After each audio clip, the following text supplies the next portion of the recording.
विसर्जनाची अशी तयारी चालू आहे, पण बेंजो वाजल्यानंतर हे असं होतं.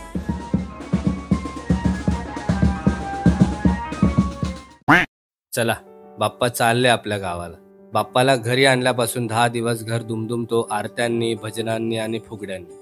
आणि शेवटच्या दिवशी सगळं घर एकत्र येतं आपल्या लाडक्या बाप्पाला निरोप द्यायला. आज आमचा कोकणातला 4था दिवस, पण हा दिवस कधी येऊ नये असंच नेहमी वाटतं, कारण आज बाप्पाच्या विसर्जनाचा दिवस आहे. आम्ही सगळे विसर्जनाच्या तयारीला लागलो. गाडीला छान अशी सजावट केली आणि घरात बाप्पाची शेवटची आरती करताना सगळ्यांचीच मनं भरून आलेली. बाप्पाला निरोप देताना गाराणं घातलं. काही चुकलं असेल तर माफ कर म्हणून माफी मागितली. उत्तर पूजा केली. बाप्पावरती तांदूळ सोडले.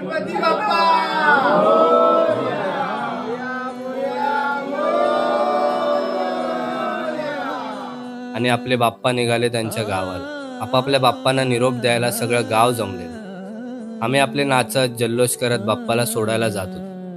आपल्या कोकणातल्या गणपती विसर्जनाची हीच खासियत आहे. सगळे गणपती एकत्र बाहेर पडतात, एकत्र आरती होते आणि एक एक करून विसर्जन. कोकणातलं गणपती विसर्जन हे फक्त एक धार्मिक विधी नाही, तर ती परंपरेची, एकतेची आणि भक्तिभावाची पर्वणी आहे. प्रत्येक वर्षी बाप्पा येतो, आपल्या आयुष्यात आनंद आणि आशीर्वाद देतो आणि निरोप घेताना मागे ठेवून जातो त्याच्या सुंदर आठवणी. चला, येतो.